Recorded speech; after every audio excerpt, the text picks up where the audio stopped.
Going live. Hi, my name is Jennifer Waters, and I am one of the acupuncturists and healthcare providers here at CNY Fertility in Syracuse, New York. Woo!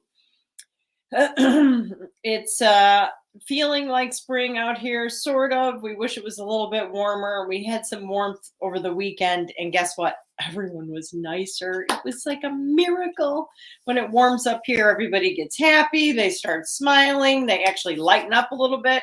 So we hope that that returns because I do believe lightening up is going to help us all, not to minimize the serious things that are happening in the world.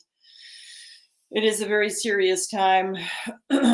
um, Today, I want to talk about purification practices and how you could possibly engage in some detox practice. What can you do to detox to help improve your overall egg quality, which, by the way, is also going to help prevent recurring pregnancy loss. So, if you go ahead and Google toxins and for infertility, you're going to be amazed at what comes up. Hundreds, if not thousands, of articles have been studies, actual studies on PubMed.gov have been done on this subject. It's well worth looking into. A lot has been done on cadmium, lead, mercury, the family of heavy metals that people are still affected by, that some people were born with. It could be in your food supply, it could be in the water you're drinking. We don't know. So go ahead and do that, and you're going to be amazed. Also, if you go to my website, jenniferwaters.net, I have a downloadable guide. I created this document for you to download that has some great resources on there. And at one point I did a ton of research and I compiled a list of all the studies. I was really impressed that so many researchers out there care enough about this subject to do clinical trials, to actually take blood samples, to take samples from your endometrial lining and see what's in there for a woman that has had recurring pregnancy loss or unexplained infertility. Let's take a look and see what is part of the terrain there. So I'm a huge fan. I fully believe in terrain theory. What does that mean? It means by improving the health of your overall body through the practices of eliminating that which is no longer serving you is going to improve your overall health, in particular your organ and endocrine function. So, what's the first thing you want to remove from your terrain? That would be negativity, negative emotions. This area is minimized, I feel, in healthcare, whether you're doing alternative, real health, modern medical, whatever kind of healthcare you're embracing. How you're feeling and what you're thinking is not usually the place that we begin, right? It's always, let's do blood work, let's see what's going on, what are your levels, what's your AMH, what's your FSH. So I'm fully convinced now, having been in practice for a long time, that your feelings really matter. Okay. And whatever you're feeling is correct. You have to be clear what is the goal. If you're walking around feeling angry all of the time, then you need to get to the root of why and understand what is the opposite of anger for you. So it helps to know the goal. What do you want to feel like? You want to feel content. You want to feel happy. You want to be not triggered so much.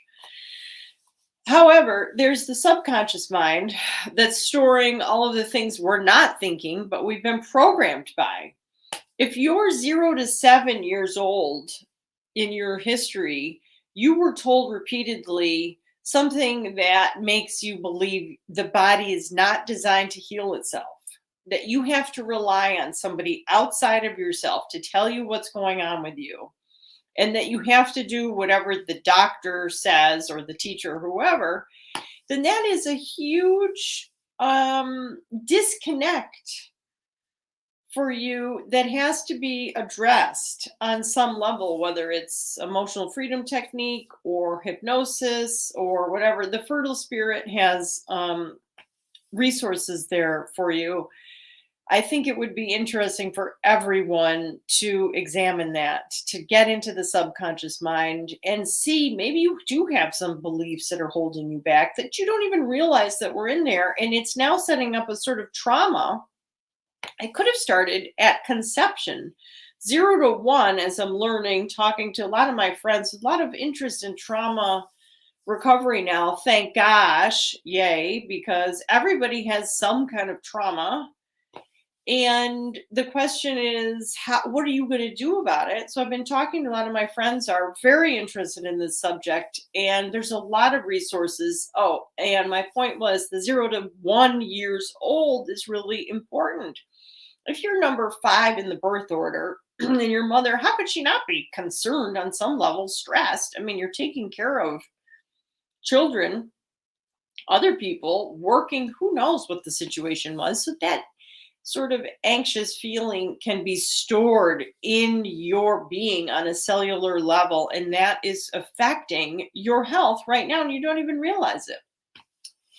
So, back to the beginning, the first thing we want to detoxify and purify is our subconscious mind, and then the conscious mind, the negativity that we walk around with that we're rarely even aware of. I mean, it took me decades of meditation to realize how negative I was. I didn't even notice it.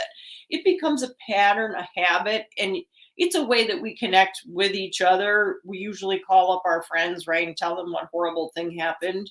Sometimes we have a good thing, we tell them that too, but it's generally we connect with each other through the bad things that happen. And it's not bad. We need to, vent, unload, but then return to a place of neutral and above. Okay. So what's going on in your mind is affecting your cells. It's affecting how your organs are functioning. It's affecting everything.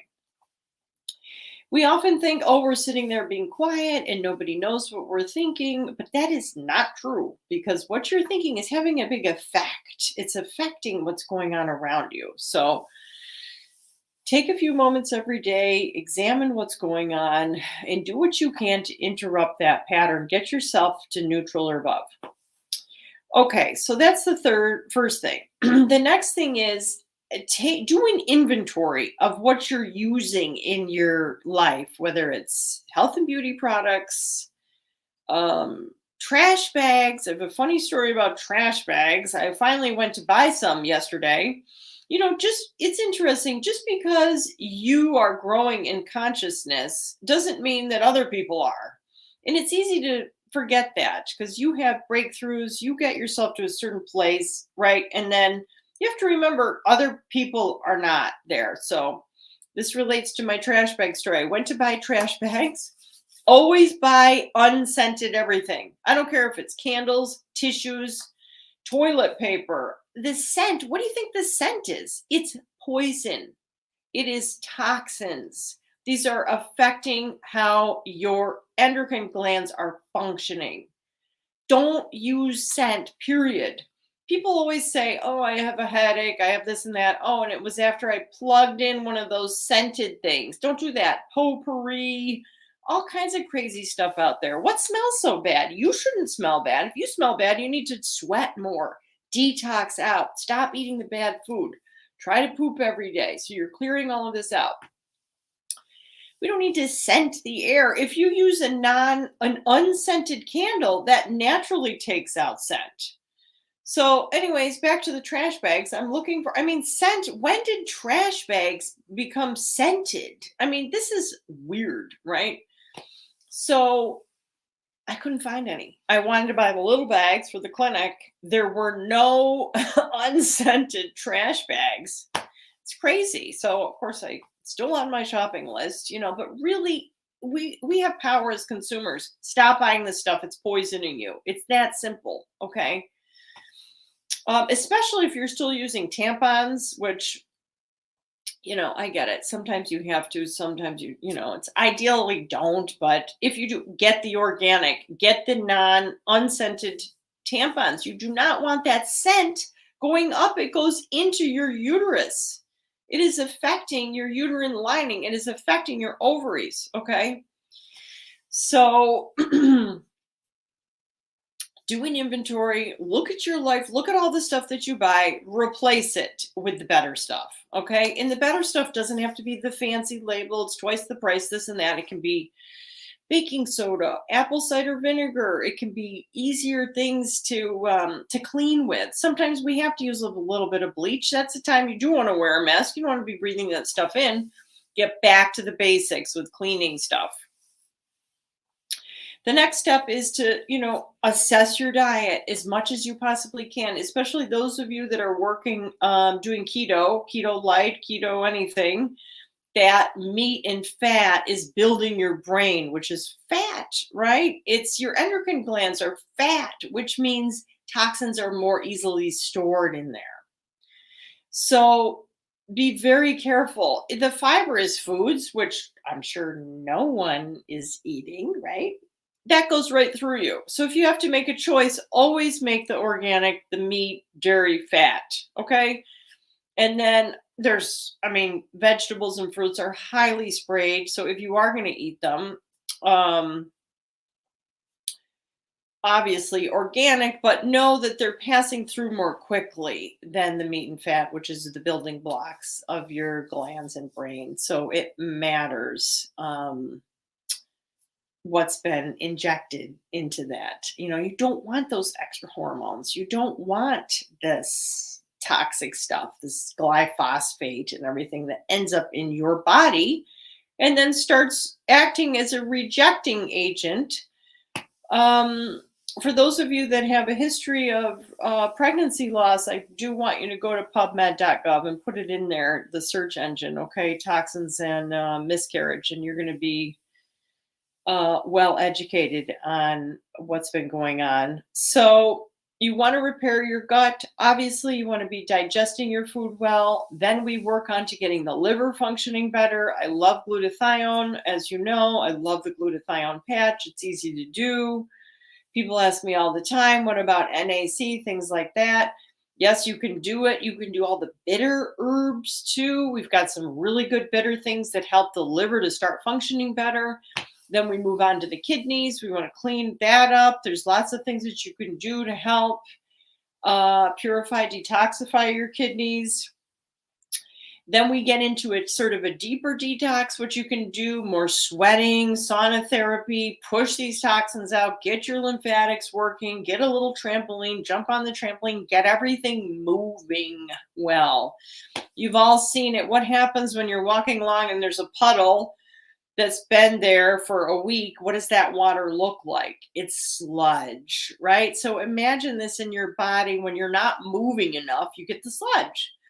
And so you want to be moving more regularly your lymphatic system to help everything detox and purify. Sweating is a great way to pull out heavy metals. Just make sure you're wiping yourself off as much as you possibly can. There's lots of things that I do in my daily life that are part of the purification practices. I do a lot of breath work personally. I am lucky enough to own a sauna that I bought 20 years ago. It was very affordable all winter and spring. I try to sit in that. I have another product that I use that's easy to do. These are actually suppositories for detox, pulling out heavy metals and supporting the liver and gallbladder. That's pretty cool. And then I also use some different herbs. I try to use the bitter herbs before eating. They're, like I said, very helpful to astringe your digestive system and support the liver to function better, support the gallbladder to increase high quality bile production so that you're able to break down the food well, and you won't have the toxins being created from not eliminating well and not having enough stomach acid to break everything down.